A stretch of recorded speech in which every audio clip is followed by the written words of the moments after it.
Los enemigos de la España constitucional quienes marcan los criterios al Gobierno central para que incumpla las obligaciones constitucionales hasta el punto que podemos afirmar que estamos ante el primer gobierno intervenido de la historia democrática de España. Eso decía hoy en el foro ABC Alberto Núñez Feijóo, el presidente del Partido Popular, a propósito de los socios de Sánchez. Sánchez preside un gobierno intervenido por sus socios que condicionan su gobernabilidad y le mantienen en la Moncloa. En esa conferencia ha estado también Isabel Díaz Ayuso, la presidenta de la Comunidad de Madrid. Buenas noches. ¿Qué tal? Doña Isabel, Buenas noches. ¿cómo estamos? Feliz año, muy bien. Igualmente. Bueno, ¿hasta dónde cree usted que está dispuesto a llegar Sánchez? Claro, después de escuchar a Núñez Feijóo, que usted le siguió hoy, ¿hasta dónde cree usted que está dispuesto a llegar con tal de continuar en la Moncloa y cediendo a sus socios? En realidad el plan del presidente no lo conocemos porque es una persona que es la mentira, que además nunca será recordado por un presidente al que se le votó por cariño, por reconocimiento o por haber solucionado en nada para nadie. Se le reconocerá, se acordará a él que le gusta tanto eso de pasar a la historia, como un gestor del poder al que se temía, que cortaba cabezas, que una crisis la tapaba con la otra y que dio a todos los enemigos de España, no sé ya si por poder o por el ego. En realidad, cuando la gente se pregunta qué va a hacer Sánchez en diciembre, es evidente que abandonará el gobierno en las urnas o bien porque no se presenta. Y no se sabe porque todo el mundo tiene claro, de izquierda a derecha, que él no tiene un compromiso con España. O bien porque se está buscando una salida en otras instituciones o simplemente, o no se presenta, o si lo hace, desde luego, es porque le da unas cifras que no va a tener, ¿no? O sea, ¿usted cree que va a perder esas elecciones generales? Desde luego. No se puede engañar a todo el mundo todo el tiempo y lo que está dejando a cambio es una hoja de ruta, un plan que no es oculto para España, que es tremendo, en el que a lo largo del 2023 lo que vamos a ver es el último capítulo de un libro que hemos conocido, el de la transición, que de todos depende que sigamos escribiendo juntos a partir del 2024. Para eso lo que ha hecho es, durante este último mes de diciembre, dar alas a todo lo que hemos visto. Dicen un mes para olvidar, no, es un mes para no olvidar. Ha reventado el Código Penal, ha pasado todas las líneas democráticas dentro del Parlamento a la hora de a través de enmiendas, subvertir el orden, lo establecido entre todos, ¿no? Esos pactos que nos dimos en tantas cosas. Todo lo ha dejado preparado para que a lo largo del 2023... siga con su subvención, su política de regalo a costa del dinero de los demás, para intentar ir de moderado, utilizar lo de la Unión Europea como un escaparate, y en el 24 o bien el plan sigue sin él, o le deja al presidente Feijóo un panorama desolador donde la economía está quebrada, donde está todo endeudado y donde han dejado en instituciones paralelas y en todos los organismos que pueden públicos toda esa fuerza para que sea un contrapoder. Porque usted no tiene duda de que si Sánchez sigue en la Moncloa, después de las elecciones generales de diciembre, ¿habrá, por ejemplo, referéndum en Cataluña? Si él dice que no, es que sí. Eso está claro. Y porque además vemos que desde hace ya muchos años lo que se está viendo es que hay una parte de la izquierda que está en una ruta distinta, que es en instaurar una república.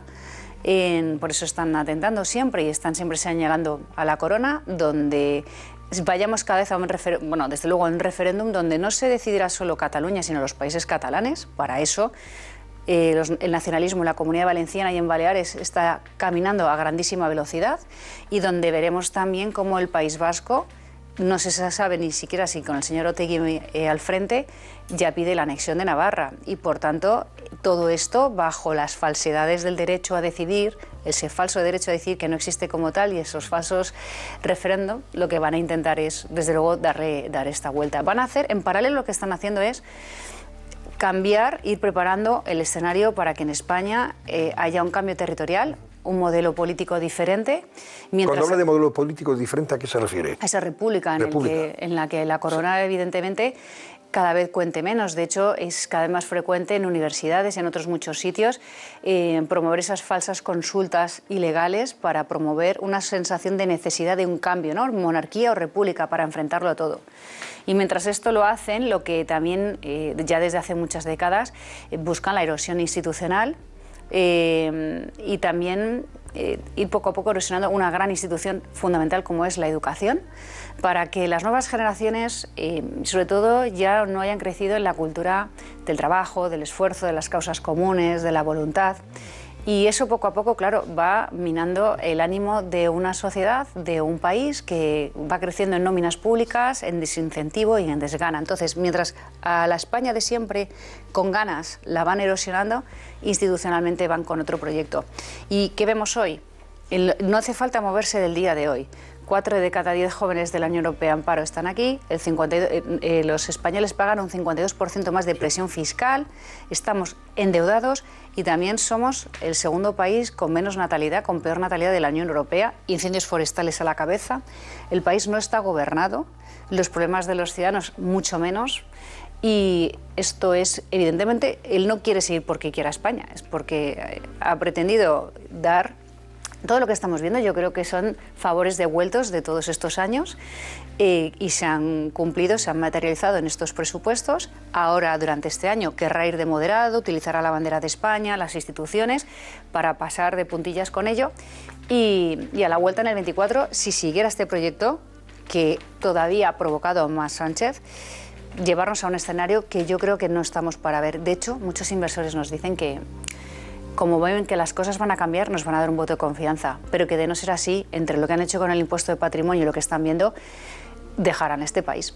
Ahora que habla del impuesto de patrimonio, ¿ha conseguido usted frenar precisamente el hecho de que esa presión fiscal, que es verdad, está por encima de la media europea, lo estábamos comentando antes con Mar Vidal, esa presión fiscal se note menos, por ejemplo, en Madrid, gracias a la autonomía fiscal que usted defiende?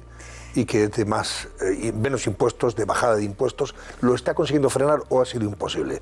Porque aquí lo que se pretende es imponer el impuesto de patrimonio a la fuerza a todas las comunidades, incluidas aquellas que lo habían suprimido, como la suya. El impuesto de patrimonio ha llegado muy lejos y cada vez son más los inversores que lo saben. Y para muchos inversores, sobre todo al otro lado del Atlántico, invertir en Madrid o invertir en Lisboa es prácticamente lo mismo. Es como desde aquí pensar en invertir en Buenos Aires o en Montevideo.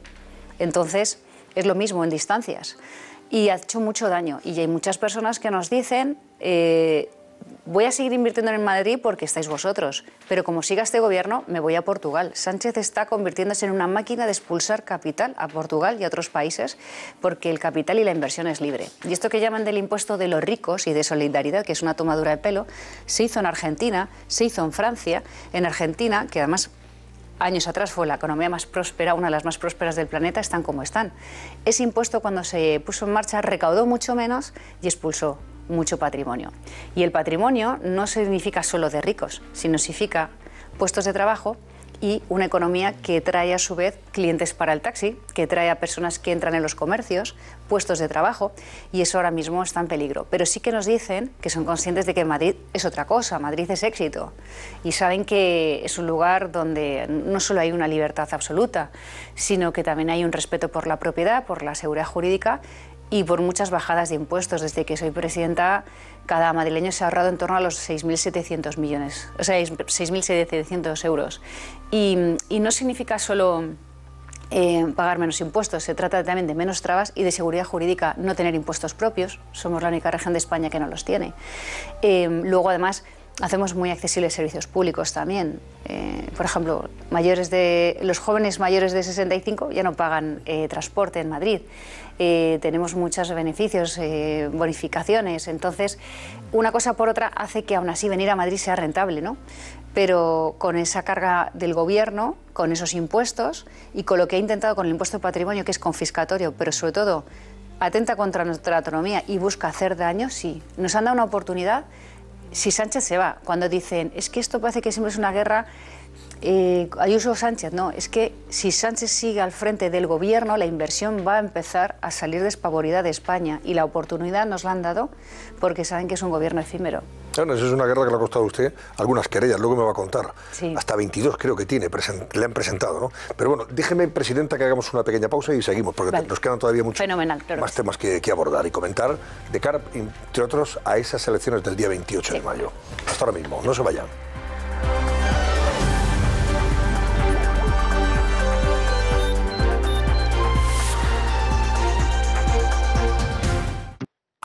Bueno, seguimos con Isabel Díaz Ayuso, la presidenta de la Comunidad de Madrid.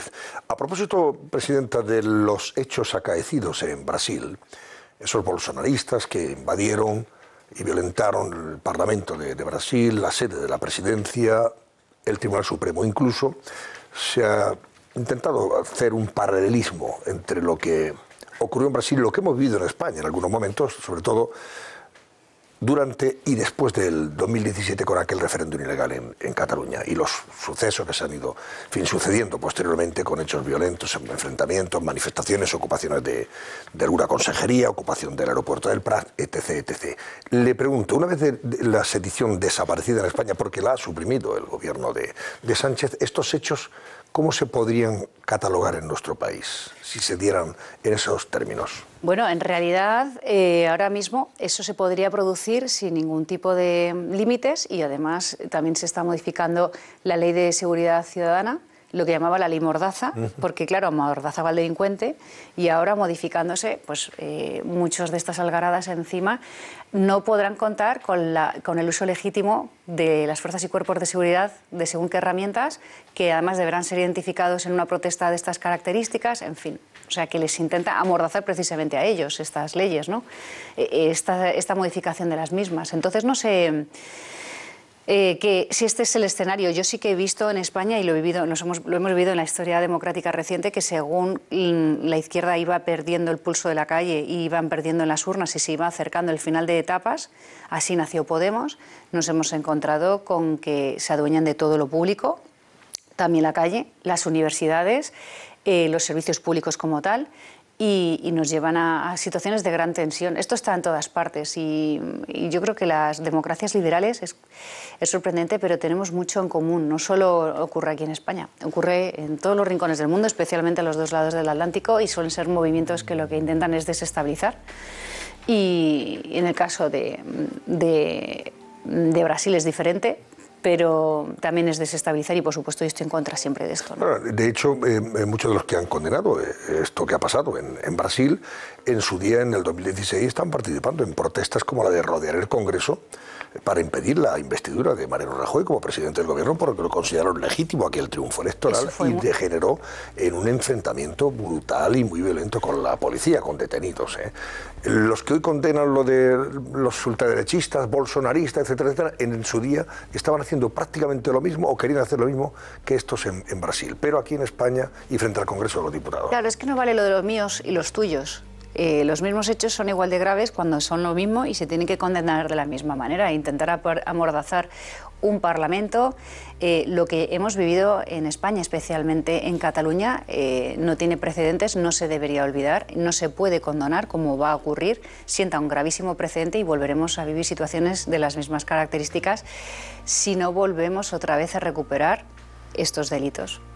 ¿Debe derogarse, le pregunto, ¿debe derogarse la ley del solo sí es sí, esta llamada ley del solo sí es sí? Bueno, yo creo derogarse ya, a la vista de los resultados que está teniendo, yo creo que contraproducentes para la defensa de las mujeres? La ministra de Igualdad debería dimitir, así por orden, y luego deberíamos, desde luego, reformar una ley que lo único que le está dando a los jueces, que las aplican, herramientas con las que no pueden hacer otra cosa que poner en la calle a muchos delincuentes que, además, por su tipología de delitos y por cómo son, suelen ser reincidentes. Estamos viendo cómo se han disparado las agresiones, las violaciones, la violencia contra la mujer y ahora como estamos poniendo en la calle a todo tipo de malhechores, empezando por estos señores.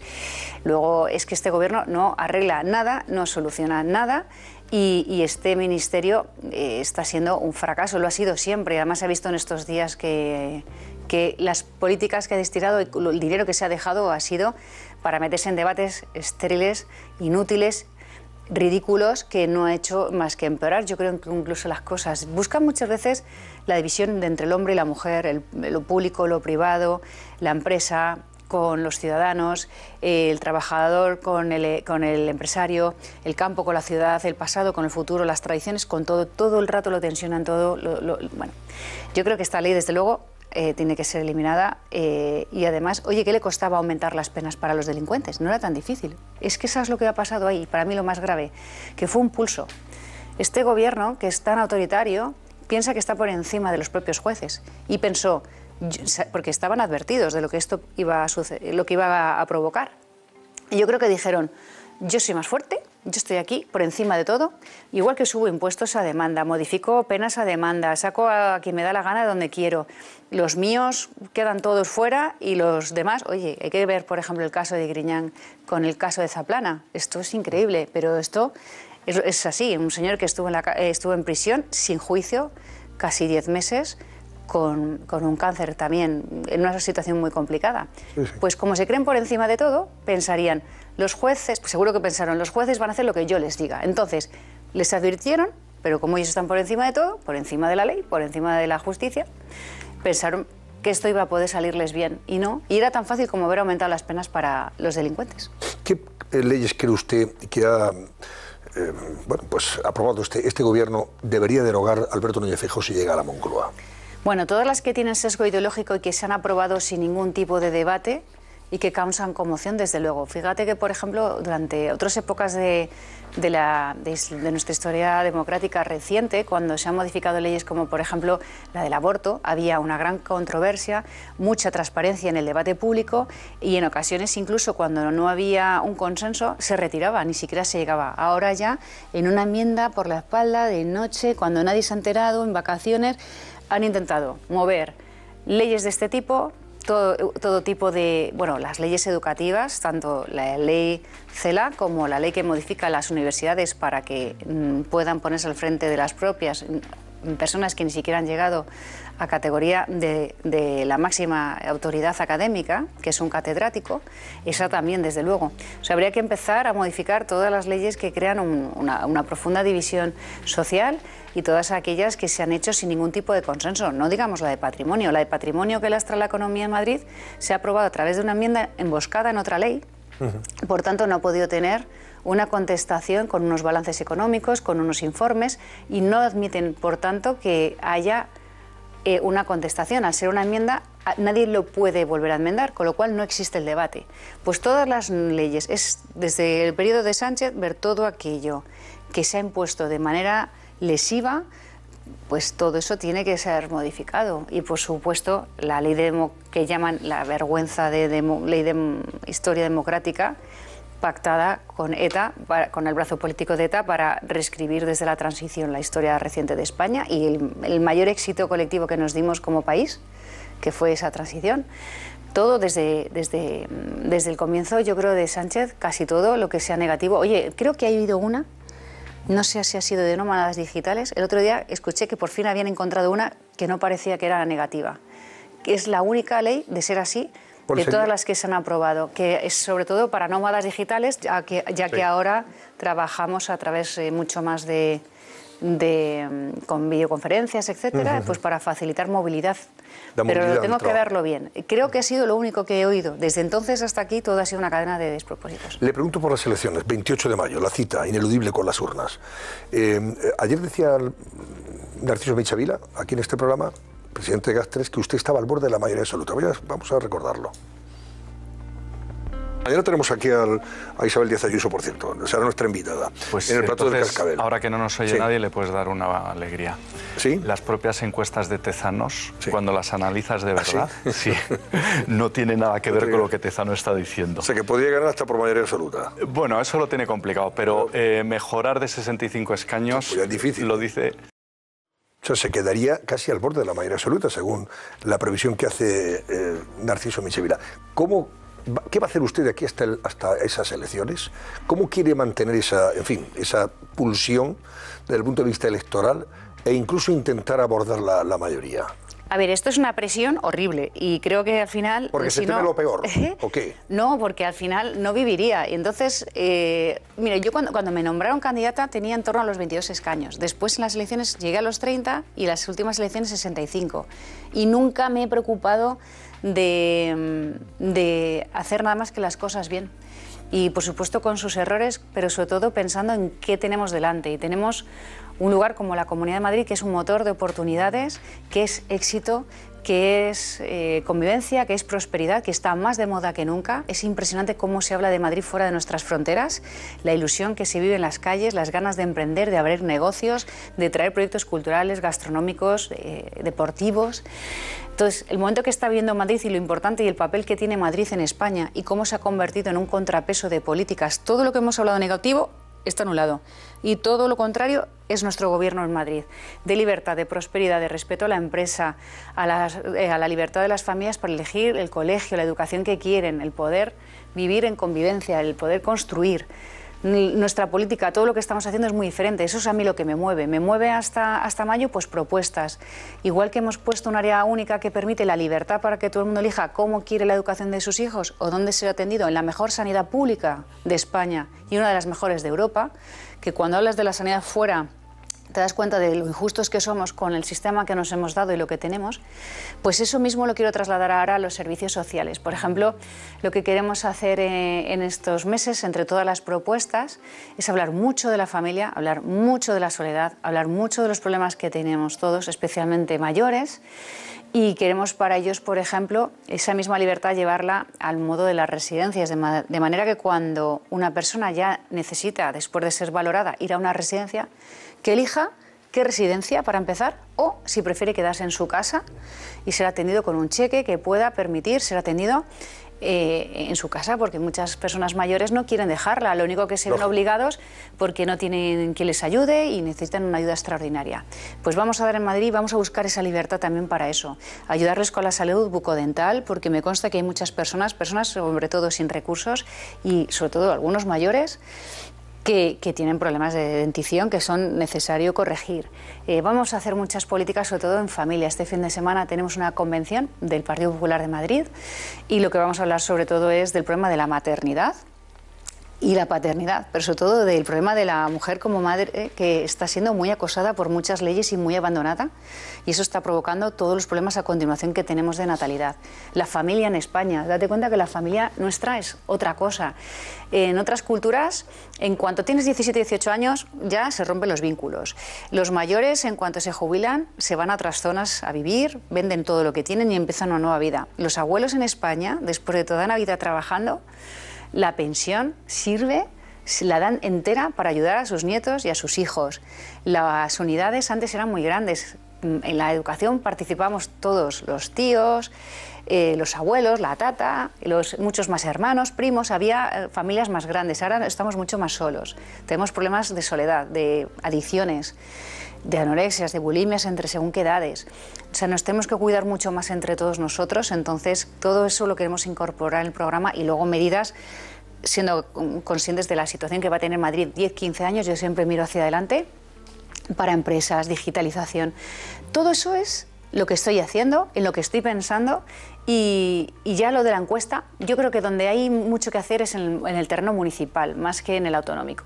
Ahí, fíjese, en contraste con ese programa que usted está desgranando, es verdad que lo que ya se ha apuntado desde el punto de vista de la campaña electoral que se pretende impulsar desde el propio partido para toda España, en municipios y comunidades, es convertir esas elecciones en una suerte de plebiscito contra Sánchez. Sánchez sí, Sánchez no. O sea, que en los ayuntamientos también se vote, decime usted, votar a este partido supone votar a Sánchez, o en fin, o no, o rechazar a este partido sabe que es ayudar a que Sánchez deje la Moncloa. ¿Está de acuerdo con esa estrategia? Totalmente. Es que además es así. Al final, ¿de qué sirve si cada ley que está poniendo el gobierno nos afecta a todos? Si cada vez que pones un impuesto al patrimonio nos afecta a la economía de todos? Si cada abuso que se hace con las instituciones te afecta a todos? Llega el momento en el que ya no se trata de, como hacen todos los varones territoriales, que es llegar las elecciones y siempre pasa lo mismo. 3 o 4... también aquí en Madrid ya se están empezando a lavar las manos y decir, yo no soy como Sánchez. Oye, sois exactamente el mismo proyecto y el mismo partido. Por tanto, en lugar de una moción que en realidad yo entiendo que es necesario mostrar la situación, porque si hoy hubiera elecciones Sánchez estaba fuera.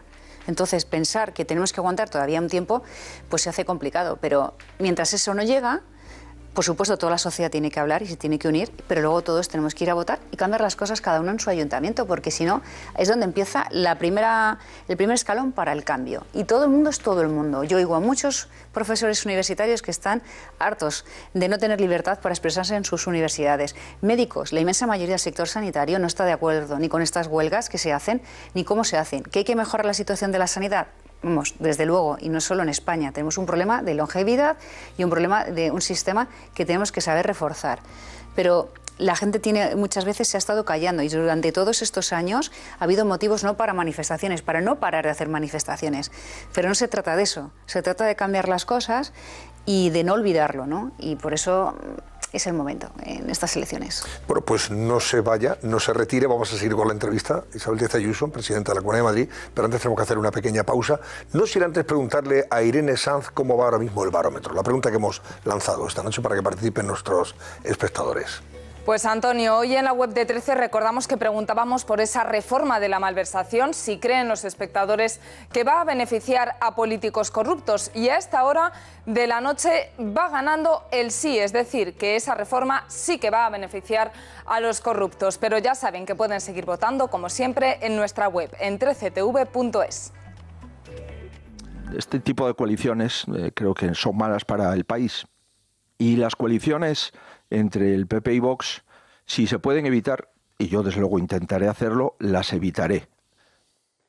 Bueno, eso decía Alberto Núñez Feijóo a Carlos Herrera el otro día, el lunes pasado concretamente, cuando le preguntaba sobre, en fin, la posibilidad de que tenga que gobernar con Vox, en la medida en que las encuestas lo que dicen es que sí, sumaría una mayoría para poder gobernar, pero con el apoyo de Vox. ¿Entiende a Feijóo cuando dice que no quiere gobernar con Vox? Hombre, entiendo que es el presidente del Partido Popular y como presidente de tal organización, que es uno de los partidos más importantes de España, aspiras a que, como en mi caso, o en el caso de Juanma Moreno especialmente, tú tengas una amplia mayoría para tener un proyecto hecho a tu medida y según tu forma de ver las cosas, ¿no? Tu criterio. Pero también es cierto que muchas veces hacen falta coaliciones. Yo creo que no tenemos que estar pensando tampoco tanto en eso, no deberíamos estar siempre en eso, sino simplemente en ir a buscar el mayor apoyo posible. Es cierto que el Partido Popular tiene más capacidad de crecimiento porque puede ensanchar su base electoral mucho más, y es en realidad lo que necesitamos, que esto ya no va de izquierda o derecha en estas circunstancias, tal y como se está viviendo esto en España. Yo creo que en lugar de estar en pellizcos de monja de Vox, PP, PP, Vox, tal, que es perder el tiempo en algo insensato, que además genera ya hasta alarma, yo creo que lo importante es que de izquierda a derecha todo aquel que quiera que esto cambie, que se una a un lado, ¿no? No significa, porque en vasos comunicantes no ganamos las cosas. Lo que hace falta es que todo aquel que ve que no quiere que le cambien España por la puerta de atrás, que no les gusta la política del engañabobos, de voy arruinando la economía a todos, como hicieron siempre en Argentina, para ahora ir dándote esa subvención y esa dependencia mientras vas dejando al país en una raspa sin ilusión, sin ganas, con un deterioro institucional tremendo. Todo eso tiene que cambiar. Entonces, yo creo que lo que hay que hacer en lugar de estar mirándonos es que ensanchemos todo lo que podamos, todos los partidos que queremos una España fuerte y unida, lo que podamos, esa base electoral, y después, si nos tenemos que entender, pues hombre, nosotros lo hemos hecho en Madrid, ahora no estamos en ese momento, pero lo hemos hecho y compartimos muchas cosas ambos, el electorado de los dos partidos. ¿Ha sido positiva la experiencia de tener que gobernar con el apoyo, en algunos casos, de Vox para conseguir esa mayoría? A ver, creo que en cosas fundamentales nos supimos entender. Ahora la situación es muy rara, está complicada.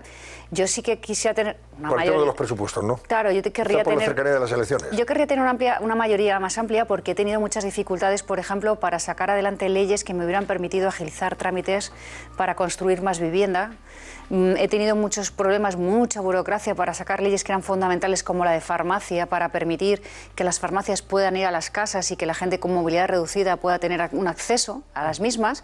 Yo quería un régimen sancionador mayor para las VTC, para ayudar al sector del taxi, porque ahora mismo está en una competencia desleal donde encima hay muchos conductores que no han demostrado lo que se les pide a los taxis para, por ejemplo, llevar atrás a un cliente, y no he podido, y ahora me ha ocurrido con los presupuestos. Muchas veces he tenido muchas dificultades para gobernar porque no tenía una amplia mayoría.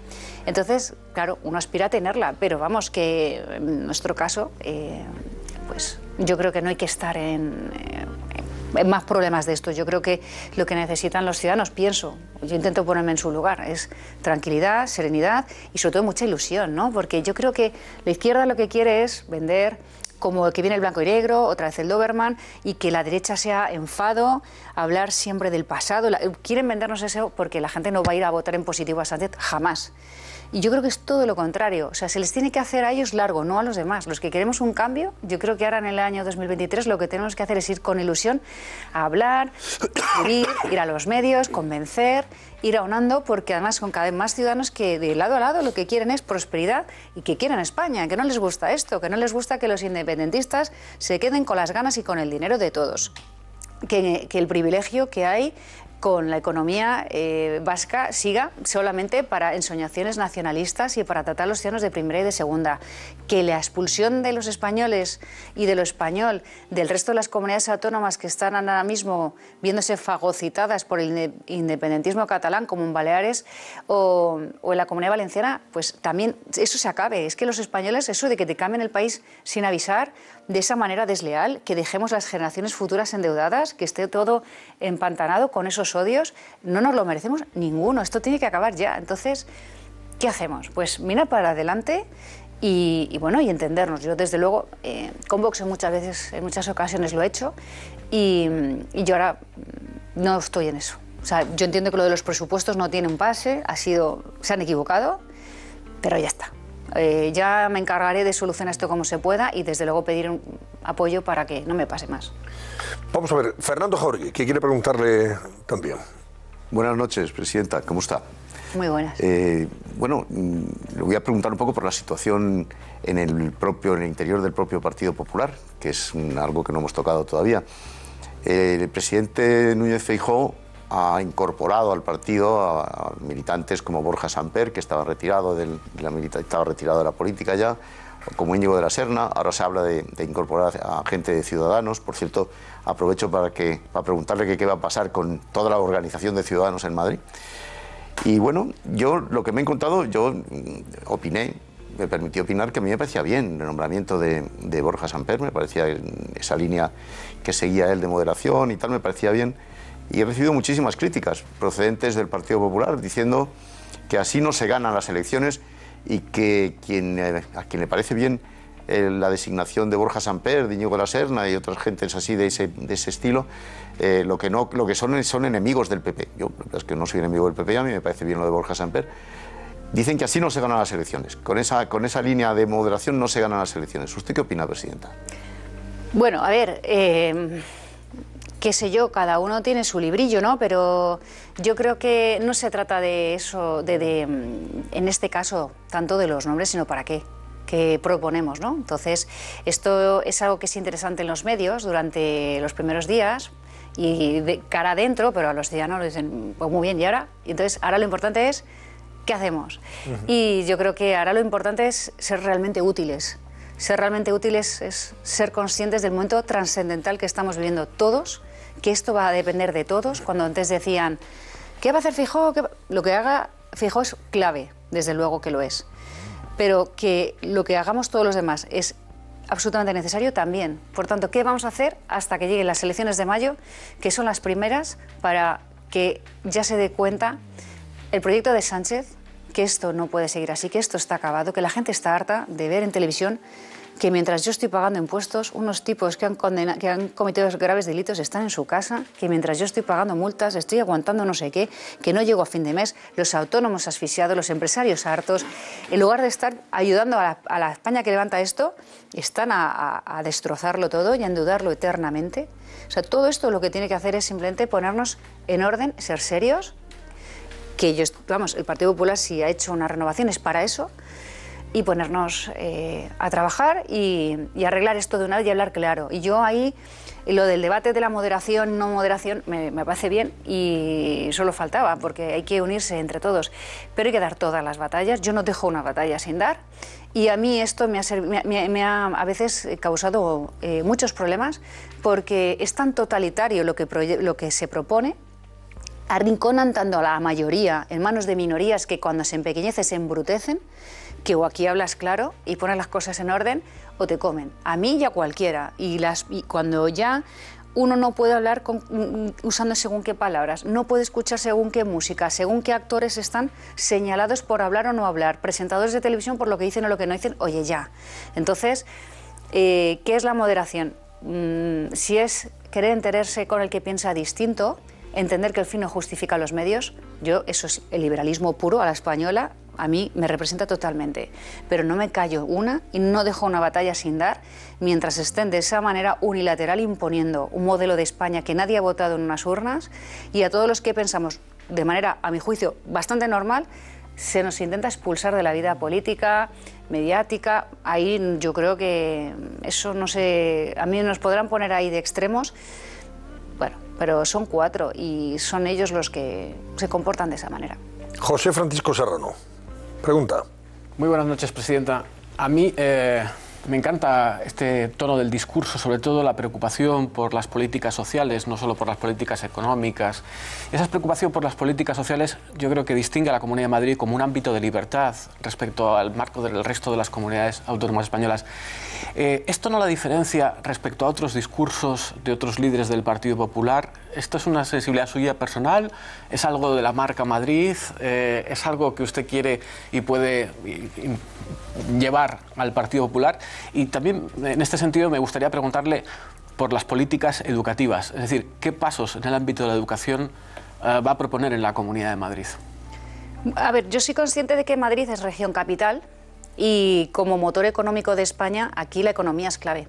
Los ciudadanos no vienen a perder el tiempo, porque son ciudadanos que vienen desde otros rincones del mundo y otros rincones de España, que han tenido que dejar atrás su tierra, su familia y emprender.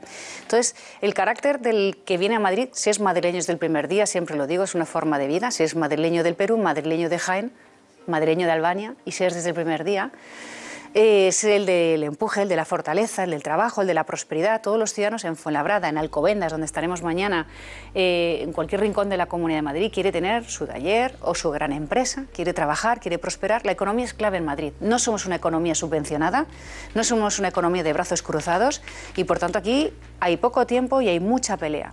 A cambio, lo que he aprendido siempre, desde luego desde mi primer discurso, cuando fui nombrada ahora, pues mira, no sé si soy mañana candidata, hace 4 años ahora. Sí.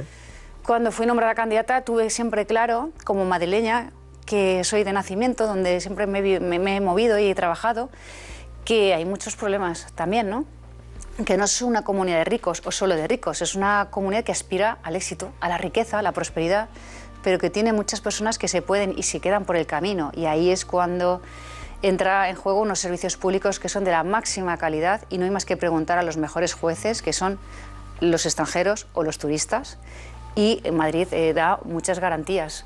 Y eso a mí me preocupa porque no sé, a lo mejor por una formación humanista, creo que no nos puede... o sea, no lo podemos abandonar como políticos. Hay mucha gente que está muy sola. La soledad, llevo 2 años diciéndolo, llevamos más de 2 años con la soledad.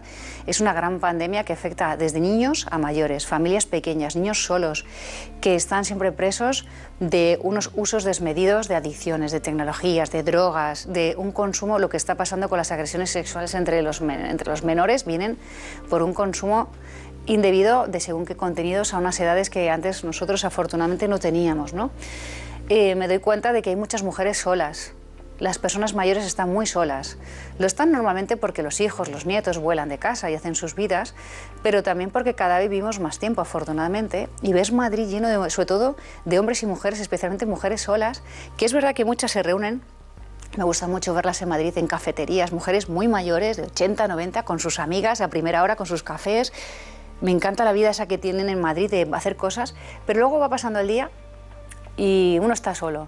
Y el estar solo te hace además ser preso, pues, de violencia en algunos casos, de discriminación, de no tener a quien acudir y de muchas demencias, de otros problemas. Eso es también las grandes ciudades. Entonces Madrid tiene, claro, también muchos problemas, muchas personas que han venido de otros rincones que están solas también. Bueno, todo eso soy consciente, pero a raíz de cartas de ciudadanos, del día a día, todo eso lo vas viendo, vas aprendiendo y te das cuenta de que estamos hechos de esos pedacitos también, de esas vidas cotidianas, y por eso lo que hacemos ahora, vamos a hacer también un proyecto y un programa donde la economía, la libertad, los impuestos es la clave, como siempre, la propiedad, valores básicos, pero también el tema social.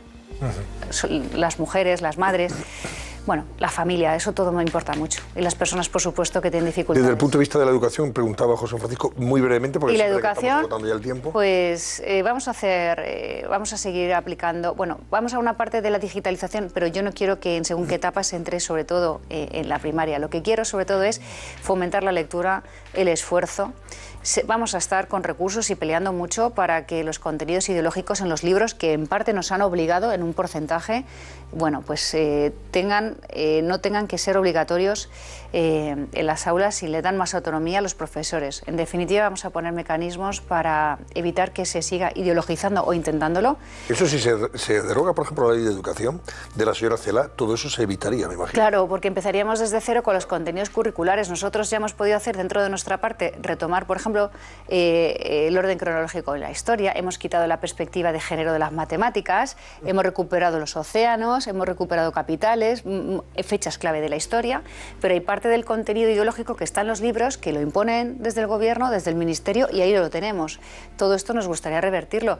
La libertad de las familias para elegir según qué contenidos, esto es básico, y luego pues seguir aumentando la accesibilidad con becas, facilidades, bajar el número de alumnos por clase, que tienen hoy unas necesidades extraordinarias, y sobre todo pues calidad y la libertad de elegir. Bueno, tenemos tiempo solamente para una pregunta, así que no sé, Esther o Pablo. Bueno, pues misma, Esther, ¿no? Que estoy en cámara. Pues ya está, tienes la cámara ahí, venga, aprovecha. No tenemos pues tiempo un para más. repaso amplísimo y yo me quedo con la parte más personal, ¿no? Yo hace algún tiempo ya, tendremos que reeditar pronto, espero. En una entrevista me dijo que no podía, o sea, que la tarea de ser presidenta de la comunidad le parecía apasionante, pero que no podía perpetuarlo y que usted se había fijado un tiempo límite y a partir de ahí dedicarse a otra cosa que todavía no tenía claro a qué, pero no se puede trabajar 16 horas al día, etcétera. Me gustaría saber si un año después sigue pensando lo mismo, y a todos aquellos que piensan que usted sería una sucesora ideal del señor Feijóo y una presidenta del gobierno o candidata a presidente del gobierno, ¿qué les diría? Rápidamente, yo estoy al servicio de España, pero desde Madrid. Que ya es España, porque los madrileños somos españoles y estoy en el sitio y en el momento idóneo para ello, con más ganas que nunca, pero sabiendo que esto ha de ser breve, porque en política tienes que volar libre, sin equipaje, sin miedos, sin intereses. Y no es por trabajar 14 horas, como si trabajas 20. Hay veces yo que a lo mejor un día prácticamente a lo mejor no he llegado ni siquiera a conciliar el sueño bien y no he dejado de pensar en el trabajo. Es que esto es tan intenso, precisa de tantos matices, son tantas batallas que tienes que estar en plena forma. Y el día que vea que una batalla no la doy por comodidad, por aburrimiento, sabré que he activado ese reloj. ¿Cuándo? No lo sé ahora mismo, porque la gente en la calle también me regaña. Más de una persona me ha dicho alguna vez, yo ya te he votado, ahora ya no te pertenece a ti estas decisiones, son de todos los demás también. Cuando uno decide seguir o no, el electorado también opina.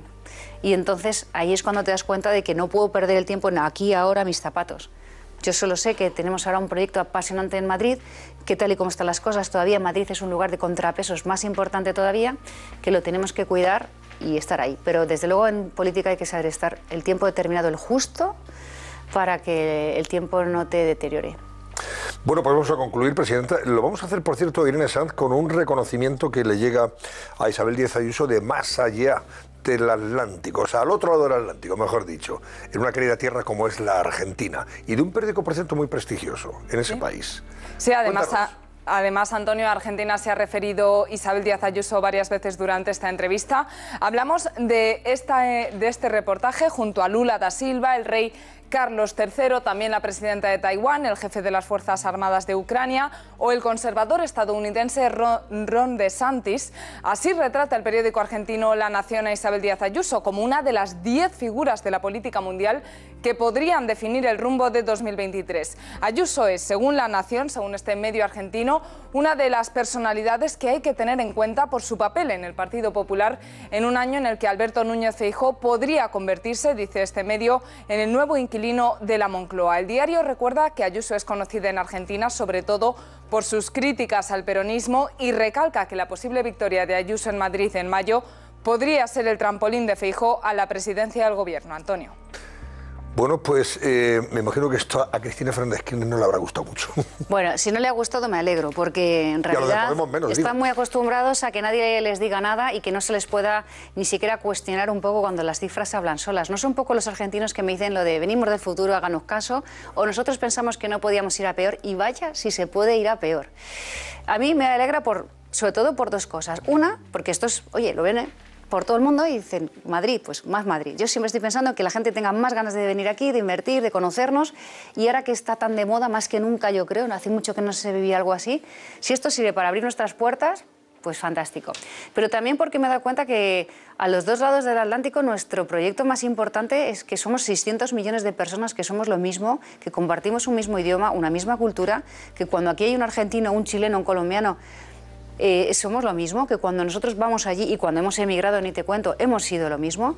Y entonces un proyecto de 600 millones de hermanos, ¿cómo no lo hemos cuidado lo suficiente? Deberíamos ser una potencia, por eso yo he montado la oficina del español y tantas cosas, la hispanidad y todo en Madrid. Porque si fuéramos conscientes de lo fuerte que es esta alianza y lo importante que debería ser en el orden mundial, ese contrapeso, iríamos mucho más allá. Y no puede ser que tantos países en el continente estén en manos del narcotráfico, de las narcodictaduras, con tanta pobreza, con tanta miseria, siendo lo mismo, siendo los nuestros. Los hemos ido abandonando, las democracias liberales no se han cuidado, el mal sí se ha encargado de hacer interferencias y de imponer revoluciones para cambiar proyectos, para tiranizar y para empobrecer. Hoy he colgado en mis redes sociales un vídeo donde muchos de estos líderes populistas de la izquierda confiesan que viven de la pobreza y necesitan que haya pobreza para mantenerse. Entonces, si hemos dado esas batallas y llega a la Argentina o al Perú y entre todos nos ayudamos y los que queremos un mundo abierto, próspero, nos seguimos y nos cuidamos, si esto sirve para eso, pues creo que habrá merecido la pena. Bueno, pues Isabel Díaz Ayuso, presidenta de la Comunidad de Madrid, muchísimas gracias por acompañarnos esta noche en el Cascabel. Y nada, tenemos un tiempo muy apasionante, diría yo, desde el punto de vista político, no del otro. Apasionante e interesante, de aquí hasta el 28 de mayo, la fecha electoral, la fecha de las urnas, el día de las urnas. Así que de aquí entonces, tiempo tendremos probablemente de vernos y seguir comentando el día a día de este país y de la Comunidad de Madrid. Gracias y buenas noches. Pues muchas gracias, buenas noches. Pues hacemos una pausa y enseguida continuamos con otros temas de actualidad. Hasta ahora mismo.